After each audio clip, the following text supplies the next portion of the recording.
Merhabalar, ben Operatör Doktor Vedat Uğrel, Kıbrıs'ta tüp bebek tedavileri yapıyorum. Bugün size yumurta donasyonu, diğer adıyla yumurta nakliyle Kıbrıs'ta tüp bebek tedavisinin basamaklarından bahsedeceğim. Her çiftin istekleri, görünümleri ve beklentileri birbirinden farklıdır. Bu nedenle hastaya bu durumda da çifte özel tedaviyi direkt olarak hekiminizle yapmanız önemlidir. Erken veya yaşa bağlı olarak doğal menopoza giren hastaların yüzünü güldüren, başarı şansı en yüksek tedavi, yumurta bağışı, yumurta nakli, yumurta donasyonu ile gerçekleştiren tüp bebek tedavisi olup menopoz sonrası gebelik mümkündür. Tedaviye karar veren çiftimiz en az 2 ay önceden bize kadın partnerin fiziksel özellikleri, kan grubu ve yumurta bağışında aradıkları özellikleri bildirmelidir. Akabinde ideal olarak 20-25 yaşlarında yumurta bağışçısı seçim yapılmaktadır. Donör yaşı ve embriyo gelişimi tedavi başarısı açısından oldukça önemlidir.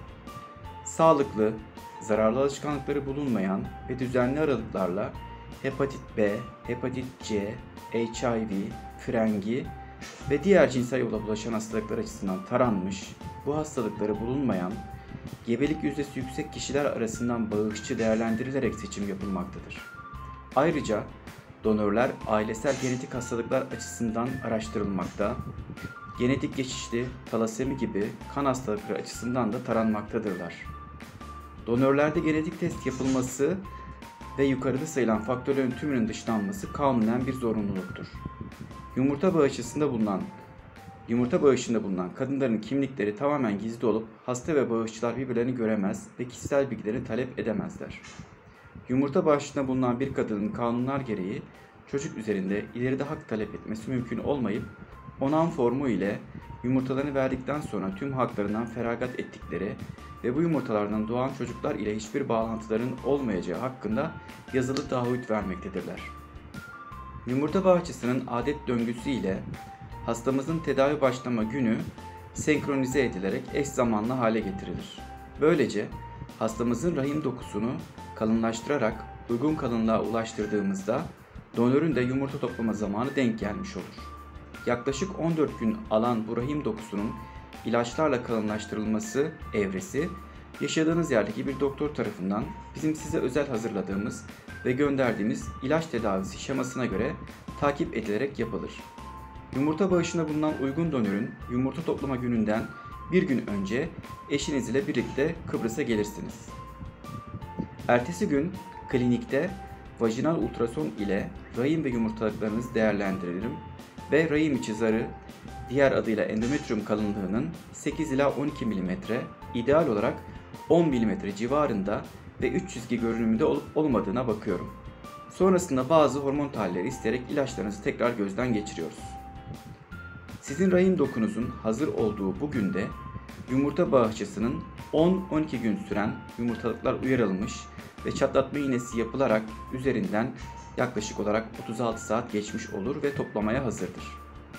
Anestezi altında yumurtalıklara vajinadan uygulanan ultrason probunun yanına takılan ince bir iğne yardımıyla her bir yumurta içeren sıvı kesesi tıbbi adıyla foliküle tek tek girilerek içlerindeki sıvı aspire edilerek laboratuvara tüpler içinde verilir. Laboratuvarda aynı gün eşinizin spermi ile döllenme gerçekleştirilir. İşlem %100 eş spermi ile güvenilir şekilde yapılmaktadır. Döllenme yüzdesinin yüksek olmasını sağlamak için tüm tedavilerimizde her bir yumurta hücresinin içine bir adet sperm konulması, diğer adıyla ICSI yöntemi yani mikroenjeksiyon yöntemi kullanılmaktadır. 18-21 saat sonra yumurtaların döllendiği bilgisi embriyologlarımız tarafından mikroskop altında incelenerek bildirilir. İşlemden 2 gün yani 48 saat sonra ideal olarak tek hücre 2'ye, onlar da 2'ye bölünerek 4 hücreli embriyo oluşturur. Bölünmeye devam eden embriyo 3. güne geldiğimizde yani 72 saat sonra 8 hücreden oluşur. 4. günde Latince'de dut anlamına gelen morula adı verilen çok hücreli bir yapıya dönüşür. 5. günde iç boşluğuna giderek sıvı dolarak içinde ileride bebeği oluşturacak ve çeperinde dizili hücrelerle de ileride bebeğin plasantası halk arasında eşini oluşturacak yapıya dönüşür. Bu yapıya içi sıvı dolu olduğu için kist kelimesi geçen blastokist adı verilir. Açılan ve iyice genişleyen blastokist beklenirse genellikle bir köşeden tomurcuklanma gösterir ve bu evrede genellikle transfere uygundur. Ve embriyologlarımız transfer için blastokist sayısı ve kalitesi bilgisi verdikten sonra hastamızla konuşarak rahim içine transfer gerçekleştirilir. Embriyo transferi ultrasonografi ile gözlenerek rahim içine plastik steril bir çubuk, diğer adıyla kateter ile girilerek rahmin son kısmına bebeğin yerleşmesinin en olası olduğu en derin kısmına enjektör pistonuna basarak bırakılır. Kateter geri çekilerek hasta 5 dakika dinlendirildikten sonra odasına alınır. Embriyo transferi sonrasında ayağa kalkmak, lavaboya gitmenin gebelik üzerine etkisi yoktur. Hastamız günlük aktivitelerine sağlıklı beslenerek dönebilir.